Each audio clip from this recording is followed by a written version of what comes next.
Wanita ini menempuh perjalanan ratusan atau bahkan ribuan kilometer dari desanya ke kerasnya ibu kota, semata-mata untuk bekerja dalam rangka menyambung hidup dan mendapatkan hidup yang layak. Dia mengira telah ditarik dari jurang kemiskinan oleh seorang pria muda tampan dan kaya. Namun kenyataannya malah sebaliknya.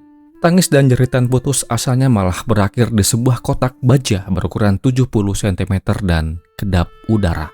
Ketika dengan pelan namun pasti kotak besi itu ditenggelamkan oleh orang yang sangat ia cintai ke dalam sebuah kolam sebesar ini. Dan di dalam airnya, sengaja si pelaku memelihara puluhan ikan aligator yang galak dan agresif. Dan tubuh kakunya dalam peti itu akhirnya membongkar bukan hanya satu tapi 3 kasus penghilangan yang sangat mengguncang warga sekitar TKP. Dan lalu, apa yang sebetulnya terjadi dan bagaimana kisah ini selengkapnya? Jadi, begini.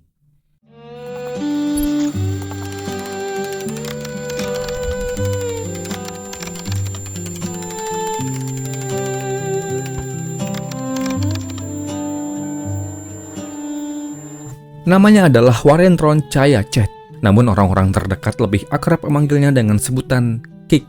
Di usianya yang baru menginjak 22 tahun, Kik adalah seorang wanita muda yang mudah menarik perhatian. Dia memiliki postur tubuh yang ramping dan paras yang cantik. Senyumnya memancarkan kepribadian yang lembut sekaligus ceria, membuat Kik disukai oleh banyak orang yang ada di sekitarnya.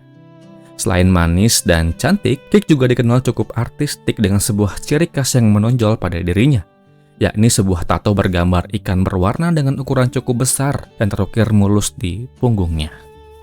Namun di balik perawakan dan senyum cerianya, Kik memikul sebuah beban hidup yang sangat berat. Dia lahir dan dibesarkan di Chiang Mai oleh seorang nenek dalam kondisi ekonomi yang serba kekurangan. Terhimpit oleh kemiskinan pada awal tahun 2019. Kik mengambil sebuah keputusan yang besar untuk merantau ke hiruk-pikuk ibu kota, Bangkok.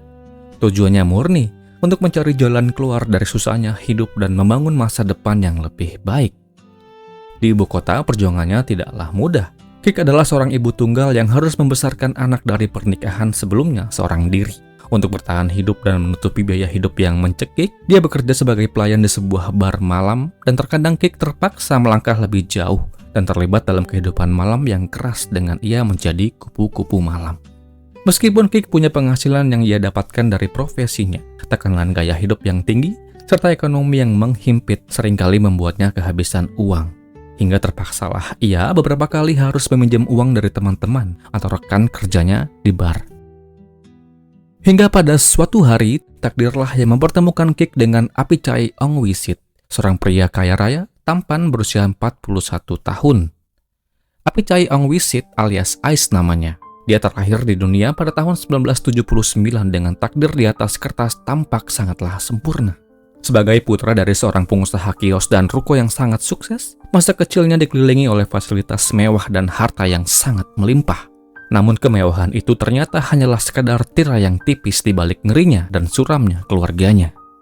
Saat usianya baru menginjak 4 tahun, sang ayah yang disegani dan dipandang sebagai orang kaya, tiba-tiba saja tersandung sebuah masalah yang cukup besar.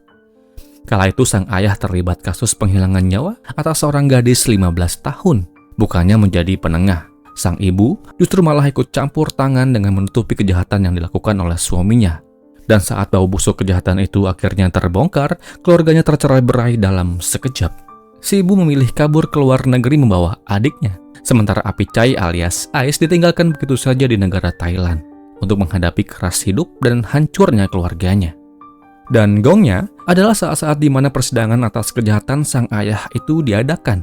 Si ayah ditemukan tak bernyawa dalam sel tahanannya, diduga seseorang telah menghilangkan nyawanya, yang otomatis akan hal itu membuat segala proses hukum yang kala itu dijalani terhenti. Tragedi demi tragedi yang terjadi kala itu memaksa Apichai menelan pil pahit di umurnya yang sangat belia. Pada umur 14, ia ditinggal sendirian sebagai pewaris tunggal dari kekayaan yang jumlahnya tak masuk akal itu. Namun apa arti harta miliaran jika hidupnya tanpa kasih sayang? Bukankah harta yang paling berharga adalah, ya, tepat, keluarga? Dikatakan bahwa saudara-saudaranya seakan-akan enggan berurusan dengannya. Sejak saat itu, Ais terkurung dalam rumah megah sendirian selama lebih dari 30 tahun rumah yang megah itu telah menjadi penjara segala kesepiannya, tanpa bimbingan dan tanpa kasih sayang. Dan dari kerasnya hidup inilah yang lalu membentuk Apichai alias Ice sangat ditakuti oleh warga sekitar tempat tinggalnya, dikarenakan perilakunya yang ugal-ugalan dan berbahaya. Sebagian besar penghuni rumah susun milik tantenya yang berlokasi tepat di samping rumah Ice memilih terpaksa pindah dikarenakan mereka sering terlibat keributan dengan Ice saat Ice berada dalam pengaruh narkobita. Ice sangat mudah marah dan sering menggunakan bedilnya mengancam orang-orang yang ada di sekitar rumahnya. Bahkan dia pernah menyerang dengan bedil seorang pengemudi sepeda motor yang lampunya tak sengaja menyorot ke arah rumahnya. Selain itu, dia juga pernah mengejar dan menyerang seorang abang-abang pengantar pizza hingga 2 peluru mengenai motornya si abang. Namun beruntung, si abang berhasil selamat tanpa adanya luka. Lebih lanjut, saat berkendara di gang yang sempit, Ice juga menolak memberi jalan. Alih-alih dia malah todongkan senpinya kepada pengemudi mobil lain, yang hasilnya membuat si orang itu melarikan diri dikarenakan panik. Perilaku Ice dalam membawa senpinya kemana-mana ini diduga terjadi dikarenakan sebuah rasa trauma semasa remaja. Ketika Ice duduk di bangku SMA, seorang kawannya pernah berkata bahwa Ice sering mengalami perundungan. Dan akan perlakuan yang tidak menyenangkan itu membuat pria yang suka ditindik ini membawa senpi ke sekolahnya. Tebalnya tembok penjara yang menjadi tempat tinggal Ice pelan-pelan namun pasti telah membawa Ice menjadi sosok psikopat. Dalam sebuah catatan kriminal yang pernah dirilis oleh surat kabar lokal Thailand mengungkapkan bahwa pada tahun 2012 yang lalu, Ice pernah ditangkap dikarenakan menyekap seorang gadis berusia 17 tahun di sebuah rumah mewah di daerah Pasikaren. Di dalam ruangan itu saat petugas berhasil merangsek masuk ke dalamnya, ditemukan banyak sekali pil-pil haram. 6 buah senpi dan pelurunya, 20 saja berbagai ukuran, rompi anti peluru, stun gun, dan lain-lain. Selain itu, di tahun-tahun berikutnya, Ice juga pernah terlibat dalam sebuah kasus. Kita kembali ke laptop. Setelah jadian, Ice singkatnya mengajak Kick untuk tinggal bersamanya di sebuah rumah megah yang mewah miliknya di kawasan Bangke. Dan tanpa Kick sadari, rumah itu adalah gerbang yang akan membawanya masuk lebih dalam ke dunia kelam dan alam baka. Setelah tinggal bersama dengan Ice, Kick mulai ikut menggunakan narkobita. Selain itu, seiring waktu yang berjalan, Ice juga menjadi sangat posesif. Dia melarang Kick untuk berinteraksi dengan pria lain, memaksanya untuk tinggal dan tetap di rumahnya, dan menyuruhnya berhenti bekerja di bar. Kala itu Kick menolak permintaan itu dan hanya berjanji akan membatasi interaksinya dengan pelanggan-pelanggan prianya. Ice hanya diam dan menerima janji itu dengan terpaksa. Pada bulan Juli 2019, di malam itu Kick pulang dari bar sambil menangis. Dia mengaku bahwa dia telah dilecehkan oleh seorang pria di tempat kerjanya. Mendengar hal itu, Ice kemudian marah besar dan langsung membawanya ke kantor polisi untuk membuat laporan. Setelah kejadian itu, semakin mantaplah Ice untuk kembali memaksa Kick berhenti kerja di bar. Lalu karena masih trauma dan terus mendapatkan tekanan, Kick akhirnya setuju. Setelah laporan itu dibuat, polisi mencoba menyelidiki pelaku pelecehan. Namun rekaman CCTV di bar itu nggak dapat menunjukkan siapa orang itu dengan jelas. Dan 1 bulan setelah laporan itu dibuat, polisi nggak bisa lagi menghubungi Kick. Nomor handphonenya mati, dan Kick juga nggak bisa ditemukan di mana-mana, termasuk di tempat kerjanya, di bar. Dan di saat yang bersamaan pada pertengahan bulan Agustus 2019, nenek Kick juga melaporkan kepada pihak polisi dikarenakan cucunya hilang kontak. Lalu dikarenakan mungkin terlalu sibuk, polisi nggak terlalu serius menangani kasus ini dan tidak menyadari bahwa dia telah mengalami sesuatu yang buruk. Hingga seorang pria yang bernama Chalar Macai mengatakan sebuah akuan yang membuat publik menjadi gempar. Jadi, begini.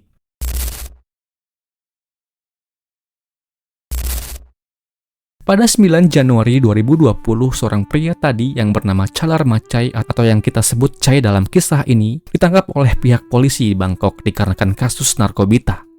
Dalam rangka meringankan hukumannya, dia memberikan sebuah informasi tentang sebuah kasus penghilangan nyawa yang ia saksikan secara langsung. Dikatakan bahwa Pak Chai bekerja sebagai seorang serukiti di sebuah rumah seluas 22 hektar. Yang dimana rumah itu adalah milik seorang pengusaha berusia 41 tahun yang bernama Apichai Ongwisit alias Ice. Di rumah megah itu pacar Apichai, Kick, yang berusia 22 tahun juga tinggal menetap di sana.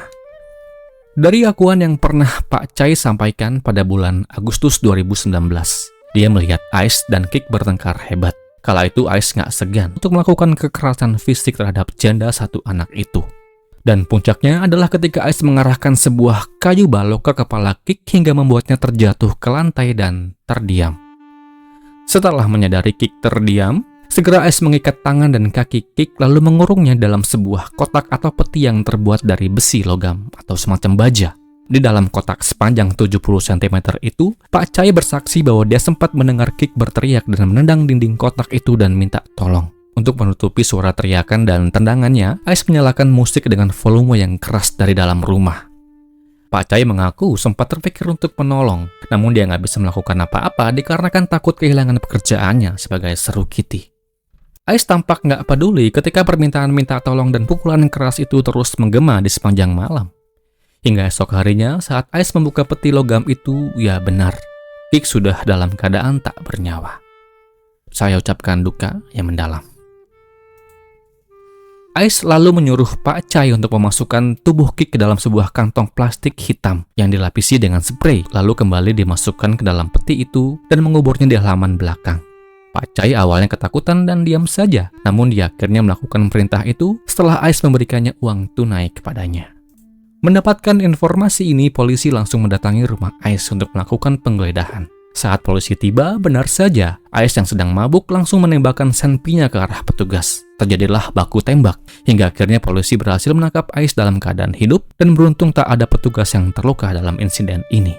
Untuk lebih mendalami akuan dari Pak Chai, polisi kemudian menggali halaman belakang rumah. Di kedalaman 1 meter, mereka menemukan kotak logam berukuran 70 x 40 x 45 cm. Di dalamnya terdapat tubuh wanita beserta kantung plastik hitam dan spray. Meski penyebab kepergiannya belum bisa dipastikan oleh tim forensik pada saat itu, polisi berhasil mengkonfirmasi identitas korban sebagai Kik dari tes hasil DNA dan identifikasi tato ikan berukuran besar di area punggungnya. Penyelidikan terhadap Ais terus berlanjut dan mengungkapkan sebuah temuan yang lebih parah dan lebih suram. Pada 14 Januari 2020, polisi menggeledah rumahnya dan menemukan banyak sekali narkobita yang disembunyikan dalam kaos kaki di bawah kipas angin. 2 hari kemudian pada 16 Januari, tim penyelamat menyisir kolam atau danau buatan di sebelah rumah Ais yang sangat besar itu. Penyelaman harus dilakukan dengan sangat hati-hati dikarenakan Ais diketahui memelihara hewan buas termasuk ikan karnivora asal sungai Amazon, ikan aligator, dan kabarnya buaya. Di dasar kolam, petugas menemukan gumpalan rambut dan yang diduga milik gadis berusia 17 hingga 18 tahun. Selain itu, polisi juga menemukan pakaian wanita dalam karung goni. Karung itu sengaja ditenggelamkan menggunakan barbel besi seberat 5 kg yang dirantai dan digembok, lalu ditutup dengan pintu besi dan timpa batu agar tak mengapung ke permukaan. Pencarian di kolam itu didasari oleh kesaksian pria yang bernama Chalar Mechon alias Mr. M. Dia mengabarkan bahwa pada saat mereka menggunakan barang haram bersama dengan Ais kemudian berhalusinasi dan panik atas perbuatannya dengan menghilangkan nyawa 2 wanita yang tubuhnya dibuang ke dalam kolam. Ais lalu menyuruh Mr. M menyelam untuk mengambil tubuh itu agar bisa dipindah ke tempat yang lain dengan janji imbalan 5.000 baht atau sekitar 2,2 juta per temuan. Namun saat Mr. M menemukan sebuah menagih bayaran, Ais menolak memberikan uang. Ia malah mengeluarkan senpi dan mengancamnya. Pada 17 Januari, tim forensik mencocokkan pintu besi seberat sekitar 70 kg yang ditemukan di dasar kolam dengan kusen rumah tersangka. Hasilnya cocok sempurna. Bahkan saking takutnya atas serangan hewan liar yang ada di dalam kolam Ais, petugas polisi sampai berencana untuk memompa keluar semua air kolam guna mempermudah pencarian. Berdasarkan keterangan dari para saksi, polisi menduga bahwa ada seenggaknya 3 korban yang dibuang di sana. Puncaknya pada 23 Januari 2020, polisi kembali menemukan tulang manusia, sebuah parang, dan sebuah peti logam dalam sebuah kolam. Di dalam peti itu kembali ditemukan sisa tubuh manusia, lengkap dengan barbel, rantai, dan gembok. Korban dalam peti kedua ini diduga adalah seorang wanita berusia 18 tahun yang dilaporkan hilang antara tahun 2011 hingga tahun 2012. Kasus ini menimbulkan banyak sekali gibahan terhadap kerja polisi, dikarenakan kurang serius menangani laporan orang hilang. Mungkin apakah karena korban bekerja di industri hiburan malam, atau ingin mencontoh kinerja polisi di sebuah negara yang besar dan... Seiring waktu, warga yang tinggal di sekitar TKP, tepatnya di desa Bangke, rumah megah itu kini menjadi tempat yang angker. Warga sekitar mengaku sering mendengar suara tangisan di malam hari. Rumah yang dulu megah kini terbengkalai.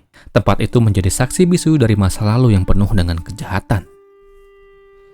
Di dalam sebuah persidangan yang kemudian diadakan di Pengadilan Pidana Thornbury, melalui majelis hakimnya pada Maret 2020, menjatuhkan hukuman 10 tahun dan 5 bulan penjara atas kasus kepemilikan narkobita. 9 bulan kemudian, pada Desember 2020, Ais kembali divonis hukuman 11 tahun dan 4 bulan penjara dikarenakan terbukti menodongkan Senpi dan melakukan tindakan pemerkosaan kepada wanita pada akhir tahun 2019. Vonis puncaknya jatuh pada Januari 2021 untuk kasus penghilangan nyawa atas nama Kik. Pengadilan Bangkok menyatakan Apichai Angwisit alias Ais terbukti secara sah dan meyakinkan bersalah atas tindak pidana penghabisan, penyekapan, dan penyembunyian jasad dalam kotak logam. Atas kejahatan ini, Ais kemudian dijatuhkan dengan hukuman seumur hidup. Demikianlah kisah ini. Semoga akan terus ada pelajaran yang bisa kita ambil dari kisah ini. Dan kisah ini pun berakhir.